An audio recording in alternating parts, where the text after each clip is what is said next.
Thruway Authority. Hope Knight, President and CEO, Empire State Development. Amanda Lefton, Acting Commissioner of New York State Department of Environmental Conservation.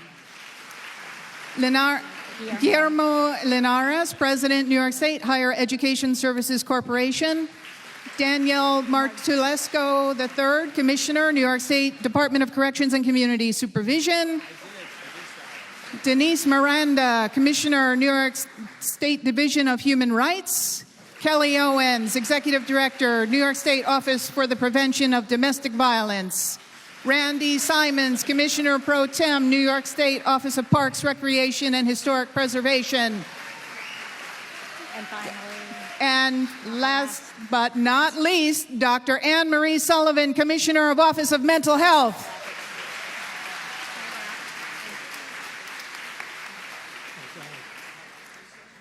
So now please rise and welcome Tom Nardacci, Executive Director, Regional Food Bank of Northeastern New York. Dr. Kenneth Keplinger, Health Alliance of the Hudson Valley. County Executive Jen Metzger. U.S. Representative Pat Ryan. And please welcome the 57th Governor of the great state of New York, Kathy Hochul.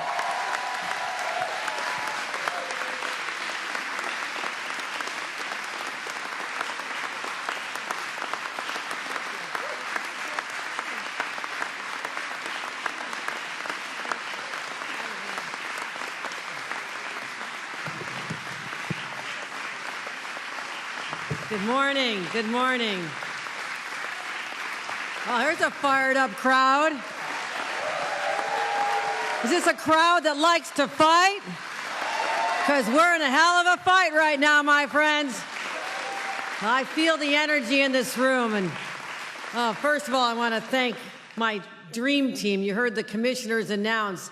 They're the ones whose programs, whose safety net programs that were put in place decades ago to lift people up and help them, because we always were a compassionate country. Their agencies are the most affected. So they're here because they're also deeply concerned about this horrible assault on every American and our values. 2 weeks ago, the president signed into law a devastating package of reforms, they call them. You know who likes that? The richest of the rich, the millionaires and billionaires. And meanwhile, they're screwing everybody else. And that's what we're doing today, talking about the effect here, right in the congressional district of my great friend, Pat Ryan. If he looks a little tired, he was voting against bad things and for good things until 1 a.m. this morning. Pat Ryan. You are so fortunate to have him as your voice in Washington. We've been friends a long, long time, and he takes this fight so personally. He's got a young family. He knows what this means for their future, so I want to thank him for being the champion that we need. Also, we have our county executive, Jen Metzger. Thank you. We've worked on so many economic development projects together, working hard. You're going to hear from the Health Alliance in Hudson Valley from Dr. Ken Keplinger. I want to thank him for coming here today. Tom Nardacci, the director of the food bank. Now listen, how do you describe what has happened just in the last 6 months? I talk to so many people, they say, I just can't watch television, I can't listen to the radio, I can't even look at social media. It's taking us down, because no matter what you do or you think you wake up to be a good day, there's something happening out of Washington that just smacks us right, smacks us right down. And one thing that we treasure in this country, always have, is taking care of people, and providing something as basic as health care. That is a basic human right. And now the Republicans in Washington say they don't give a damn, they're taking it away. Medicaid is a lifeline. 1/3 of all New Yorkers benefit from this program. Half of all children benefit from this program. And 40,000 people right here in this district stand to lose this. These are your friends and neighbors. And for anyone who's not on Medicaid and says, well, that doesn't affect me, well, guess what happens when rural hospitals close? You're not getting the attention if there's a car accident and your child is hurt, or you're having a baby. Where are you going to go? I mean, this has a real effect on everybody.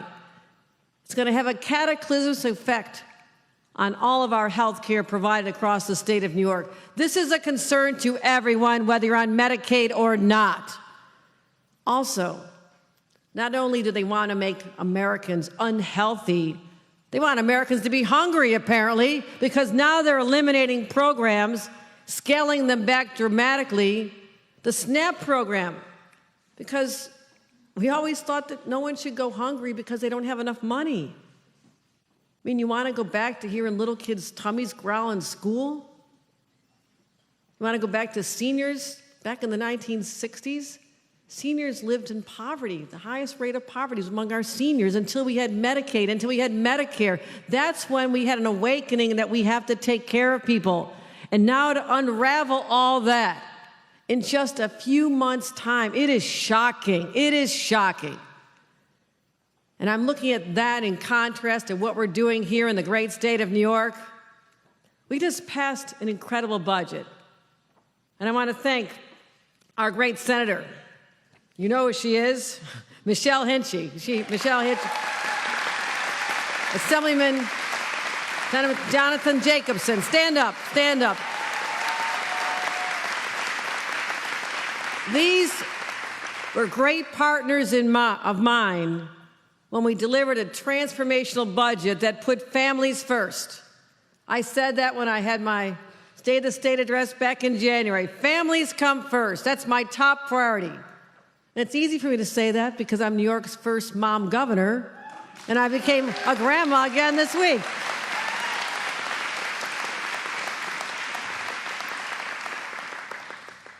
So it's personal to all of us. And what I said was, our families are struggling, especially in our small communities, beautiful places like Kingston. And we have our mayor, Steve Noble, here, who's been a great friend of mine as well. Steve Noble, we've walked the streets. All right, Steve's right there. Little communities like this, in our rural areas, I said, they're struggling. I go into the diners. I talk to the farmers. In Congress, I represent the most Republican rural district in the state of New York. I know how people are hurting. And what do we do about it in the state legislature? We said, we need to put more money back in your pockets. So as a result of what we just accomplished,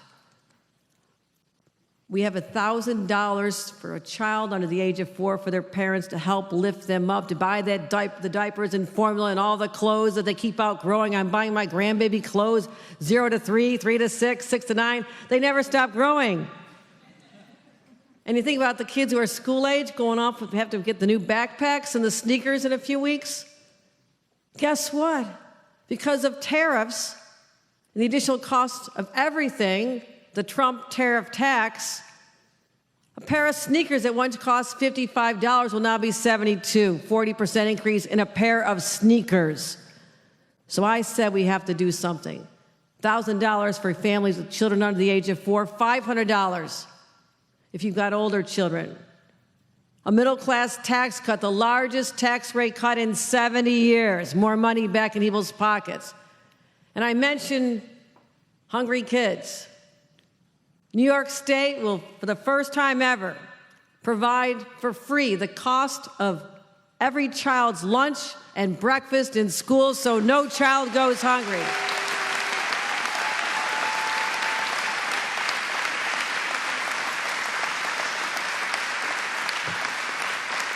So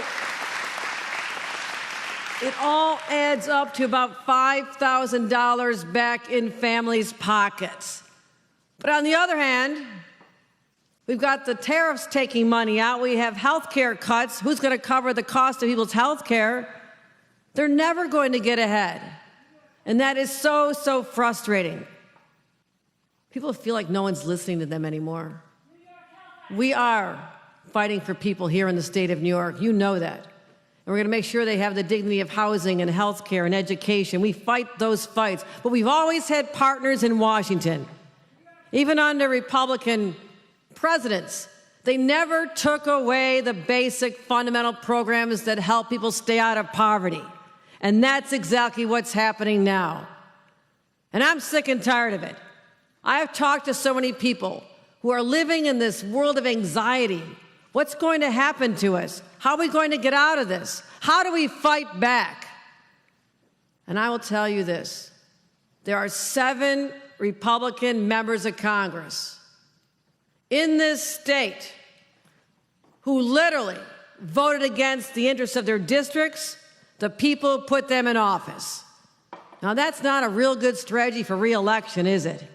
When people understand that you may have fooled them once, but you won't fool them twice. And that's what we're coming out against here. And this is not a political rally, so I won't talk about campaigns, but we need to have different people representing all of our districts who actually have a heart, who have compassion, who care about the people who put them in office.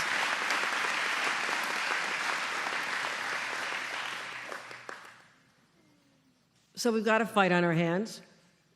It's big. What they call a reconciliation. You can get a lecture on all the procedure from our congressman here, but what they just did isn't the end of the story. They have another budget coming out in the fall. And that's where all the people they didn't hurt the first time around better watch out, because they don't seem to care about anyone. And I'll tell you this, as long as I have a breath in my body, I will stand up and fight this assault on people across America, but particularly here in the great state of New York, because that's what we do as New Yorkers. We are fighters. We don't get pushed around. We're tough. We're resilient. We're compassionate. We care about people. And I'll close with this. This is a moment in history which we viewed as a dark, dark time. But how do we bring light back? It's the mobilization of ordinary people who never got involved in challenging their government, standing up, fighting back, who never got together in groups, online, in person, people who never got involved because everything was okay. My friends, it's not okay anymore. It's not okay anymore. And if you're doing okay yourself, you have a neighbor who's not. You have a farmer down the road who's worried about the immigration raids where they're trying to let people have the dignity of work that others will not do. These are hard-working people who help us every single day. Leave them alone. Leave them alone.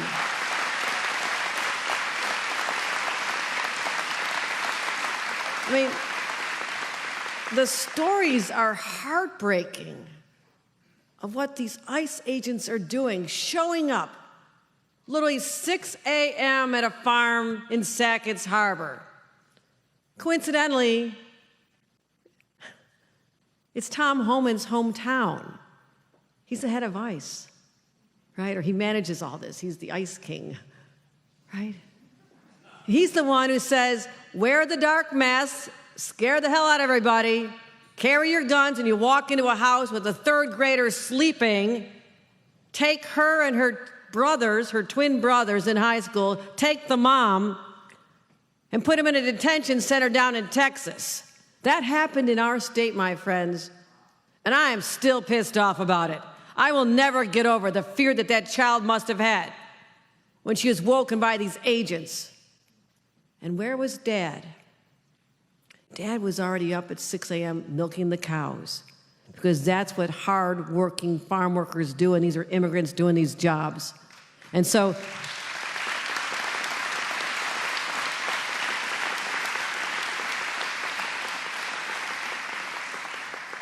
I had a call with Tom Homan. I said, I want them home. You bring them home. They did nothing wrong.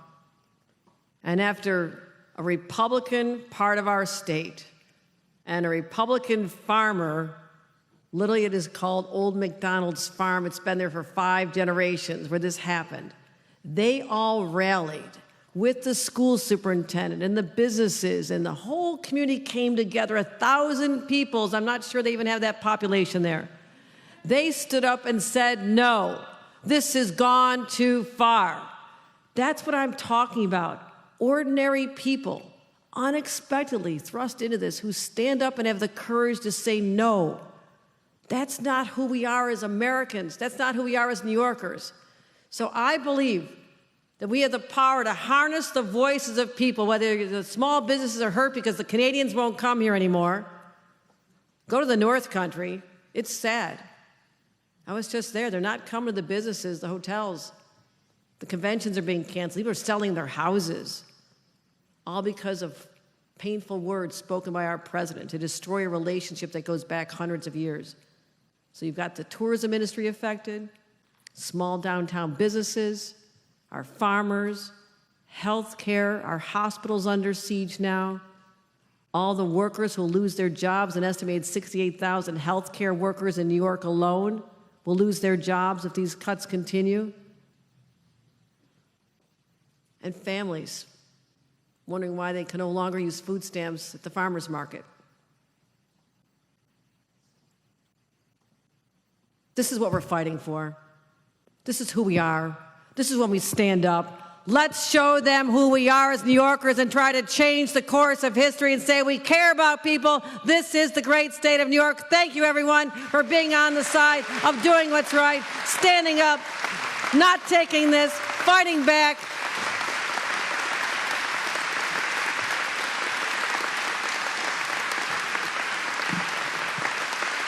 Thank you. Thank you. And I cannot think of another person I want on my side during this fight for the ages than our Congressman Pat Ryan.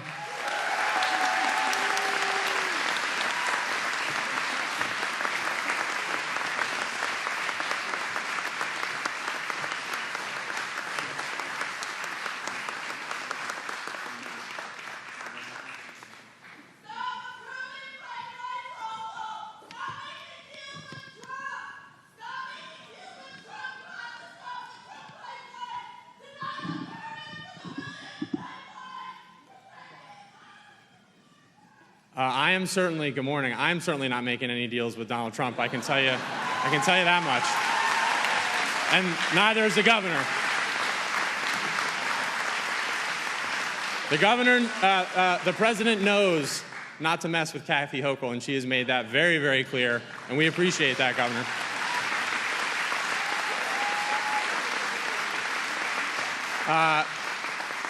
Good morning, everybody. I'm overdressed. I didn't get the memo on the shirts. I just got off a flight via Newark and made it up here in time, and everything actually worked in travel. So we'll celebrate that, and it's really awesome to be with so many folks. This is my hometown Y. So it's awesome to have you here, Governor Hochul. You helped swear me in when I was county executive. You were here to support the community throughout my leadership then. I know you're doing the same with Jen now, and we are really, really proud to have you leading our state. I am very, very proud to work with you, and the amount you've done to deliver for the Hudson Valley, for Kingston, my and the mayor's home city, and so many in this room. Please give another very, very well-deserved round of applause to Governor Hochul.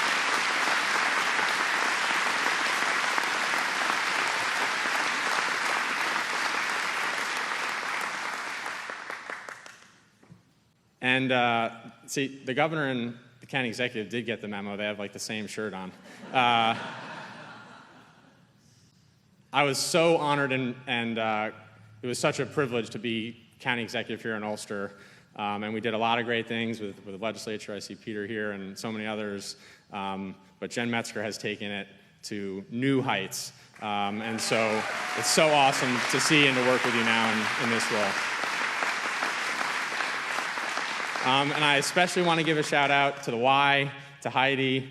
My son is actually at Y Camp now in New Paltz, so we appreciate you guys for all that you do for our community. And the last thank you that I have to make sure I say, although she is not here,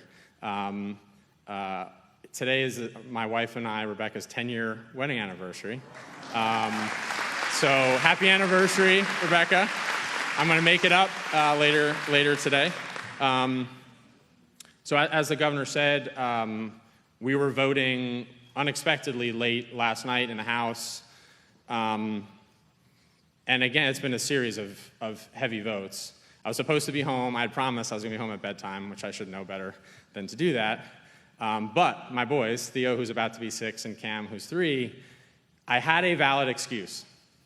Because last night's vote, among other things, was a fight to literally protect, and I hope the young people behind me in particular appreciate this, Elmo, Big Bird, Sesame Street, PBS, public radio, and by only, and this is where it gets heavy, by 2 votes in the House of Representatives, we cut over $1 billion in funding to the core of a free democracy and to just bringing joy to probably everybody in this room's lives.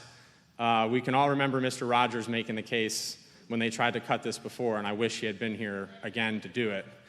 And they did that, cut $1 billion from that, while adding over $4 trillion to our deficit. I mean, just think about that, what that says about our values. And the governor hit it right on the head in 2 dimensions. One, these cuts from this bill that they call beautiful are ugly.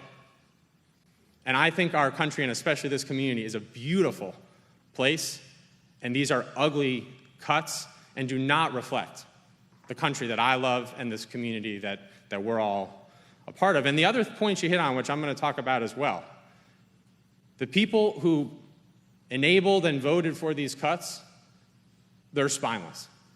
Straight up. I'm done having any tolerance for people who cut funding to Sesame Street and add $4 trillion to our deficit. And to me, more than anything, this bill represents a betrayal. And to turn your back on your community, your family, your country, and betray people that way, to me, is so weak. It's so weak, and we're so much better than that. And just this week, we have to be clear, not only the folks behind me and folks in this room who were betrayed, the vast 99+% of this great country were betrayed in this bill, but we also have to be clear who benefited from this bill. And for those of you that watched Donald Trump swearing in at his inauguration, you know who was sitting in the front row, in front of even his own cabinet? The literal richest and most powerful people in the history of humankind were in that front row. And that's who's really the only people benefiting from this bill. And to me, who literally, I love this country so much, I risk my life for this country. It's such a betrayal of liberty and justice for all, and all the things that we're teaching our young people when they say the pledge and we honor the Constitution and we think about taking care of each other. So I know it's a beautiful summer Friday, but when our community gets betrayed, as I know the governor feels and everyone here, that's unacceptable. And I want to just share 2, actually maybe 3 quick just snapshots to bring this into relief from our community, from my community. After this bill was passed, we started getting a huge amount of calls and texts and emails into our office. Many of you were rallying to try to stop it, and we almost did. They passed this ugly betrayal bill by, again, only 2 votes. But after it passed and after it was forced through, we did a telephone town hall on Monday night, actually. We had over 12,000 folks from our district, from the Hudson Valley, get on, actually 12,000 households, so probably more people, take time during dinner time to get on and hear what was going on. And I just want to share 3, and I promise, very, very brief stories. Because we can't, there's big numbers, 17 million Americans getting kicked off their health care. It's a huge number, but we can't, over $1 trillion cut from our healthcare system, the foundation of what makes us all healthy and takes care of us. But we can't lose the humanity, and we have to tell stories and hold up individual people. So there's a woman who spoke during the town hall. Her name's Faye. She's from Newburgh. She's a disabled veteran. I see Mayor Harvey here. Thank you, Mayor. She's a disabled veteran, and you could hear in everybody's voice that spoke on the town hall just the pain and really the anxiety and I'd say fear is fair at this point. Because of her disability that she earns serving our country, by the way, she receives care, much of her care from the VA, but also through Medicaid. 10% of veterans in the United States of America get their care from Medicaid, by the way. So she was deeply worried about what that would mean for her, and that's compounded by, as many of you in this room know, the Trump administration closed 20 inpatient beds at our VA, my VA, at Castle Point, right over across the river in Dutchess County. So you're a veteran in our community. I represent 40,000 veterans. You see 20 inpatient beds closed. Not hypothetical, in our community. Then you see the other lifeline to your care, Medicaid, cut. But to top it off for Faye, then she says, not only am I worried for myself, I'm actually more worried for my mom. Because her mom is a also disabled senior living in assisted living here in the Hudson Valley. And for everybody in this room that's given and helped with care for aging parents, you know Medicaid is the lifeline that allows our seniors to live with dignity as they age. And that we would cut this aid from them and veterans and others like them is a betrayal. The other story that I want to share, the second one, is from a woman named Chrissy. She's a social worker who works in community mental health here in the Hudson Valley. She didn't say what town she's from, or else I would have shared that. She said, I'm concerned about how my job may be impacted by Medicaid cuts, not only to be able to do her work, but to be able to provide a living for her family. And so many of our incredible healthcare workers standing here behind us, our nurses, folks from the hospital I was born at Health Alliance, that's going to be devastating not only to those that receive care, but those that provide care. Then she went on, like so many people, this bill affects them from multiple angles.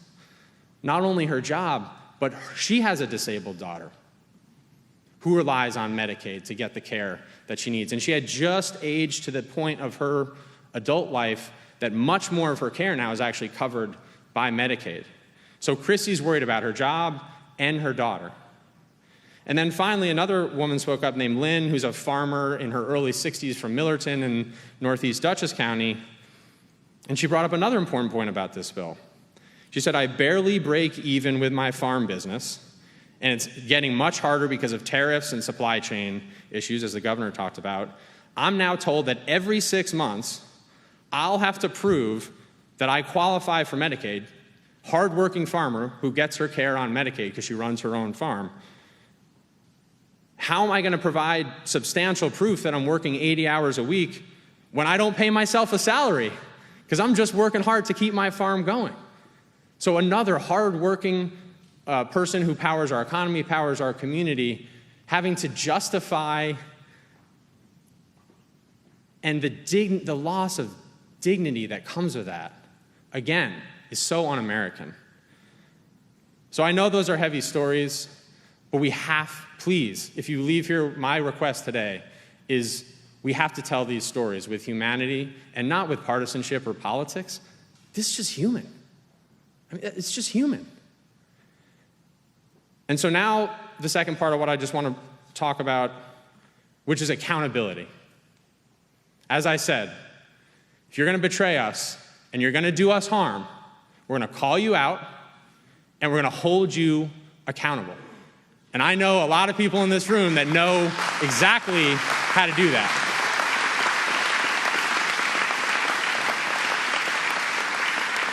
So as I said, this big, ugly bill that passed about 2 weeks ago passed by 2 votes in the House. There were 2 principled Republicans who voted against the bill, one from Pennsylvania and one from, I forget where Massey's from, actually. Both on very different sides of the Republican ideological spectrum, by the way, but they were principled in saying, this will harm my community, and I promise not to harm my community, so I'm going to vote against it. None of those, you'll note, were from our state of New York. None of those were from one district to our south in the lower Hudson Valley, I will note, and I hope we would all note. And it's clear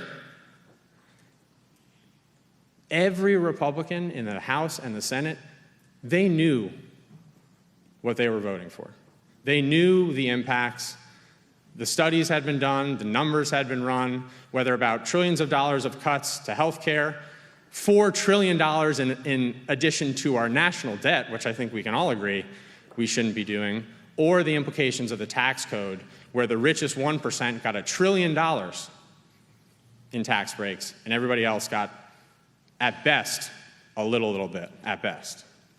So they knew, and I want to share quotes from 2 Republican senators that spoke the truth.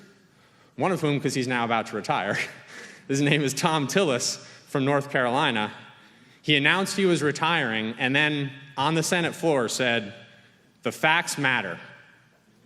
The people matter. The Senate's changes to this bill, the big ugly bill, breaks promises and will kick people off of Medicaid who truly need it. What do I tell the 663 people in North Carolina in 2 or 3 years when President Trump breaks his promise by pushing them off Medicaid because the funding's not there anymore, guys? That's what Republican Senator Tom Tillis, a close ally to this point of the president, said. You don't take my word for it.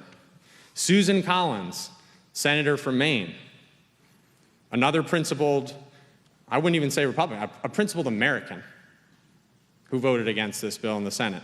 My vote against this bill stems primarily from the harmful impact it will have on Medicaid, affecting low-income families and rural health care providers like our hospitals and nursing homes.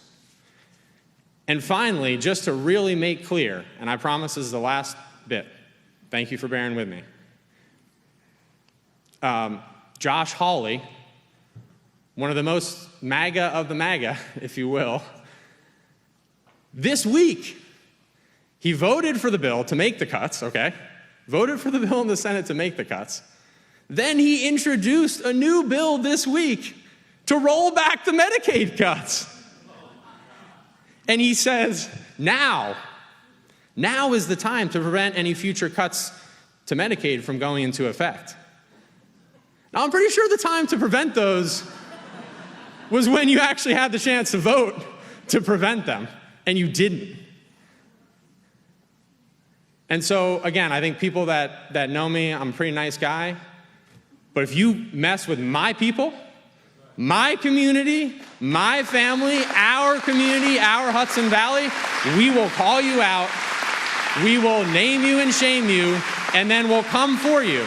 And that's the last piece that I want to end on. All this is heavy, as the governor eloquently said.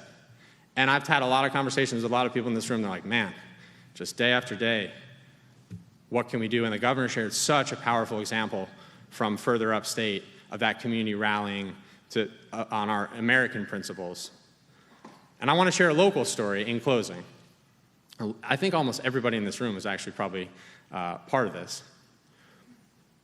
At the very beginning of this new administration, we got word, I think probably the first person I called was Mayor Flowers, our great mayor of Poughkeepsie, that's right, that Elon Musk, and I know I'm going to hear boos when I say that name, so I'm ready for those. Elon Musk had put out this list of Social Security offices across the country that were going to be closed by Doge. And I know he's kind of out of the picture, at least in the shadows right now, but we shouldn't forget about him and we shouldn't forget about the harm that they did. And they put our main Social Security office in Poughkeepsie on that closure list. And I remember we did an event. I was there with Mayor Flowers and Jonathan Jacobson, Mayor Harvey, and others. It was a bipartisan group, by the way. We were there, and there was a gentleman who came up to me at the end, and he said, I worked my whole life to earn Social Security benefits, and you're telling me that in my home city of Poughkeepsie, I can't go check on my Social Security, but Elon Musk can access my records and block my Social Security or mess with my Social Security or allow them to cut my Social Security. And that really stuck with me. And then for many weeks and months, we did a series of speak outs and rallies, and we got press coverage, and we were on Facebook, and we were on Instagram. I don't go on TikTok, but I think people were on TikTok. And we were raising not just the harm, but we were raising hope and saying, again, we're not going to let you take this from us. And just about 2 weeks ago now, it was a good day in the Hudson Valley because we heard finally that the Poughkeepsie Social Security Office, after all of us had rallied so hard, after all of us had worked so hard, after, by the way, our district to the south, the 17th Congressional District, Mike Lawler, who also had a Social Security office in his district put on the DOJ closure list, which is still on the DOJ closure list, by the way. Our community that rallied and refused to accept that you would mess with our people, our Social Security office in Poughkeepsie is now back open. That is how we do it here.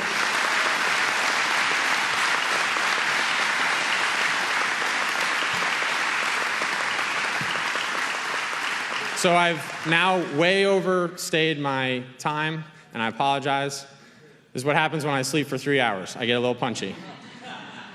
Again, I want to thank the governor for your leadership, for convening this event and giving us the fuel to continue this fight.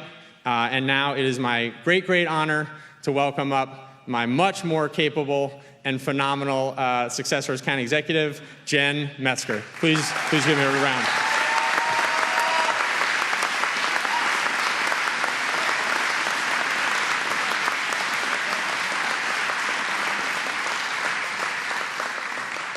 Hello, everyone. It's really great to be in this building. I just want to say I think my family spent about 600 Saturdays in this building in swim lessons over many years. But this building kind of represents what we're about, which is about lifting up everyone in this community. And I want to thank the Y, Heidi, and our community.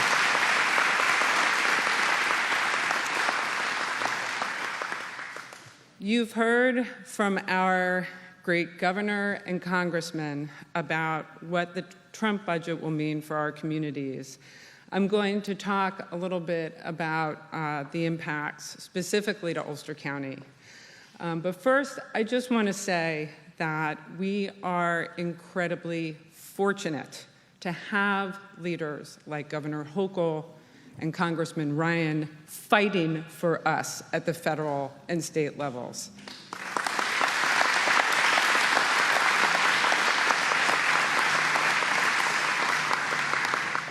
We have been handed down the most regressive and irresponsible federal budget in the country's history. It can be devastating in the years ahead for Ulster County, where 18,000 households depend on SNAP to afford enough to eat, and close to a third of our residents depend on Medicaid and its expansion under the Affordable Care Act to afford health care. And it's not just families who rely on these programs that will be affected. It's all local taxpayers, many of whom are already struggling to pay their bills. The Trump budget shifts a big chunk of the administrative costs of Medicaid and SNAP to states and counties. And on top of that, adds new unfunded mandates to implement work requirements for these programs, which will add millions of dollars in new costs to our taxpayers in the coming years. Then you pile on top of that the costs of the Trump tariffs, which we're just starting to feel, and we're going to feel a whole lot more. And we will have the largest self-inflicted affordability crisis by a federal government in this country's history. And by the way, this country hasn't seen a tariff on tea in about 250 years, and that didn't go so well for the last king, I will say.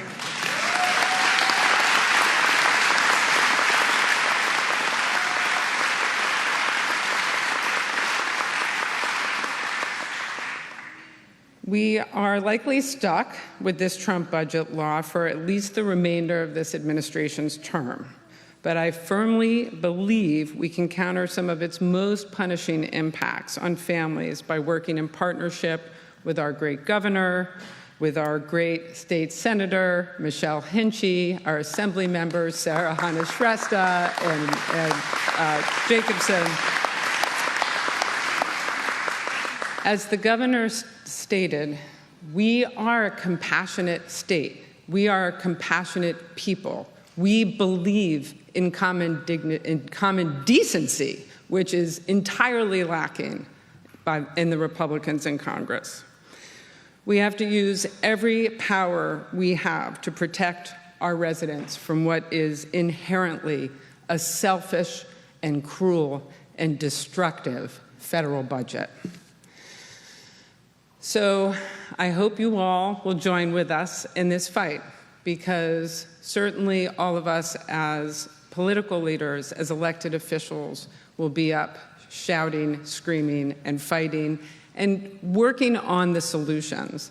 But we need every single one of you, because it's going to take all of us to dig deep down and find the courage to fight what's happening right now in our country.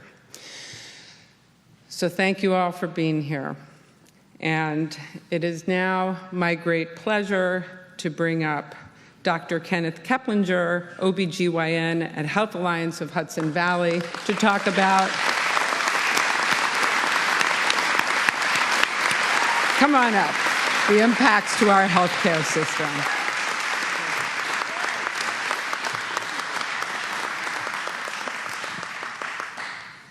Good morning, everyone. Thank you all for being here to show your support, and thank you to Governor Hochul and Congressman Ryan for your leadership and the opportunity to speak today. My name is Dr. Kenneth Keplinger, and I'm an OBGYN at Health Alliance Hospital. I'm here today to speak not just as a physician, but also a member of this Hudson Valley community, and someone who sees the impact of policy decisions play out every day in the exam room and the delivery suite. The majority of the patients I see are covered by Medicaid. That coverage is often the difference between a healthy pregnancy and one that's at risk. It's the difference between routine prenatal care and a patient showing up in labor without ever having seen a doctor. This federal One Big Beautiful Bill Act has many of us deeply, deeply concerned.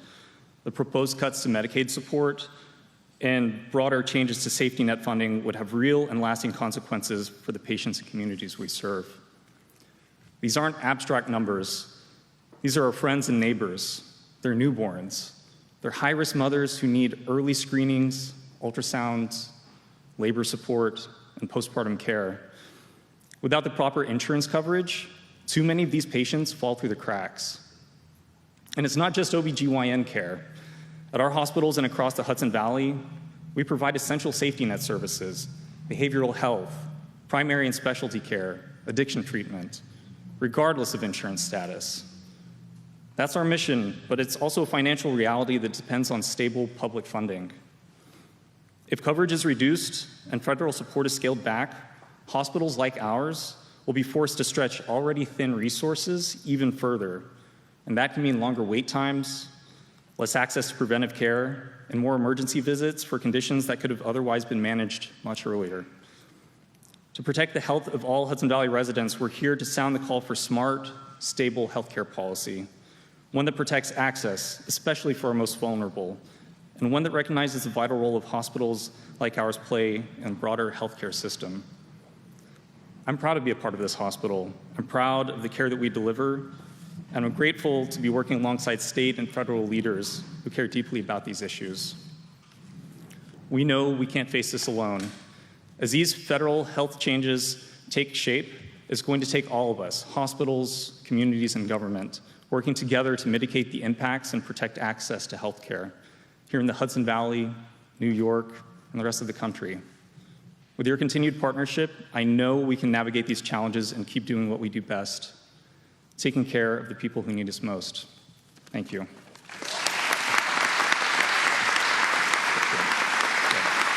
Thank you.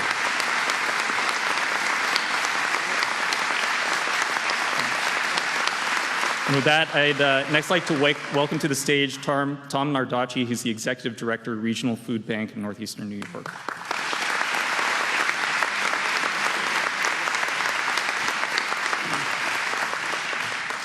Thank you all. To close things out, I want to tell a little bit about some of the impacts that our food bank is seeing around the Hudson Valley region. First, let me just say thank you, Governor Hochul. Long before you took office in the executive chamber, you cared and fought for local communities. Throughout your career, throughout your life, you've been there at the local level. We first met at as local of a level as you could possibly be, and you were always there. You're the real deal, and you always have been, and we're lucky to have you, so thank you, Governor.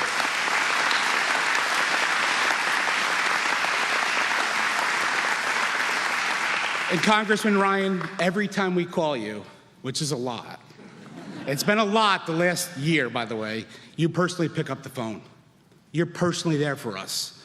We really appreciate you, and we appreciate you, everything you're doing for us in Washington. Keep fighting for us. Thank you so much, Congressman.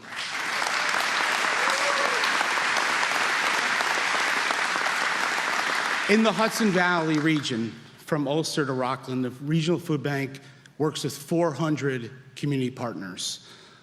People's Place, Family of Woodstock, our local Kingston Pantry partners do an amazing job, and we thank them. I didn't see Christine here or Michael, but thank you so much for everything you do.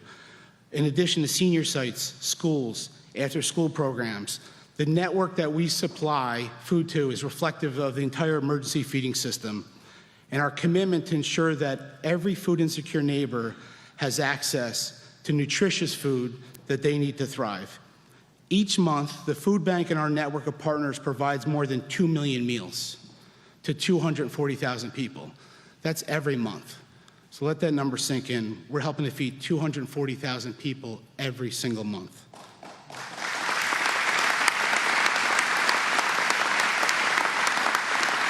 The regional food bank, or the other 9 food banks in New York State, we simply cannot absorb the cuts that have happened or that are going to happen. It's simply impossible. We're simply not going to be able to do it. And let me put that in perspective. For every meal that a food bank provides, SNAP provides 9. That's the impact. We can only do 1 for 9. So as those cuts come into play, we're not going to be able to make up the gap. 2 million meals monthly, SNAP provides 18 million. 9 times what we can do. We've already sustained cuts. With DOGE, the word came out that cuts were being made to USDA, to a program that supplies food banks from farmers and producers from around the country. These are American farmers, American companies that provide food to food banks. Within the first month, we were informed that we were going to lose 27 tractor trailers of food. That's 1 million pounds of food. That's 740,000 meals that were already cut. Over the course of a year, we're going to lose 200 tractor trailers of food. That's 7 million pounds of food. It is simply not possible for us as a food bank to make up that food. And we do a lot. We rescued food from grocery stores that would be thrown out. We get donations from our corporate partners, food industry partners, local farms donate. We're sourcing food from every place we can, but we need the federal government to help us, especially at a time where the need is high as ever. I got involved with the food bank. This wasn't my life. I had a whole separate life. And during the pandemic, I just started delivering meals once a week to seniors. That's it. That's how I started. Little did I know that this would become a new mission for me. So we need help from the federal government. We're working hard to make sure that we can do it, but we can't do it alone. My staff, our board, all of our partner agencies, We're incredibly grateful for the work of New York State to try to step up to do more. Governor Hochul, the legislature, this year has done amazing things. First, making sure that every child in New York State, as the governor mentioned, every child has access to food at school. It's an amazing accomplishment, Governor, and we are incredibly grateful for that effort. Thank you.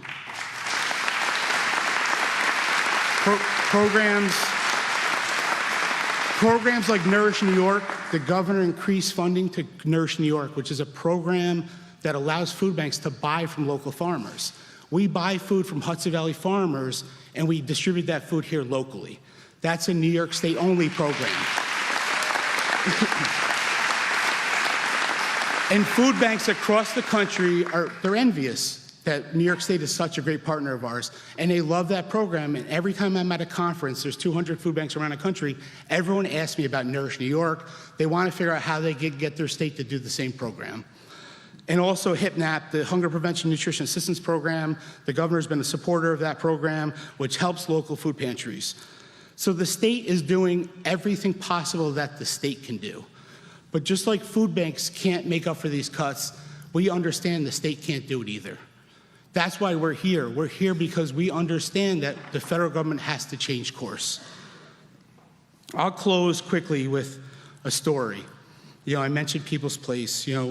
Once a month, our team delivers produce to a farm stand project at People's Place at a distribution. And I'm not going to say a name, but one of my team members told me the story as I was driving down here.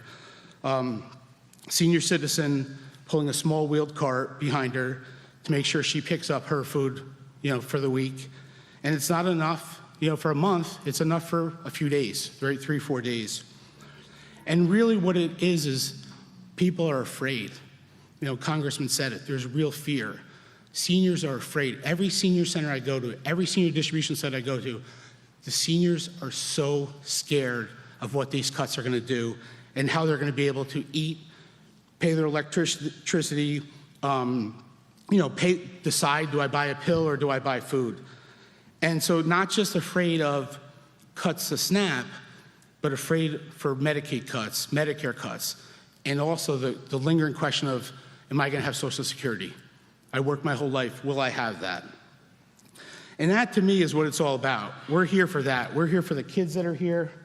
We want to make sure that 1 in 5 kids in this region is food insecure. We're here for kids. We're here for seniors, single moms. And, there's no better group than this group to fight this fight. So I want to say thank you so much for having us, giving us this opportunity to speak. And with that, this is the close of the program. So I did remember to say that. So thank you all very much. Thank you.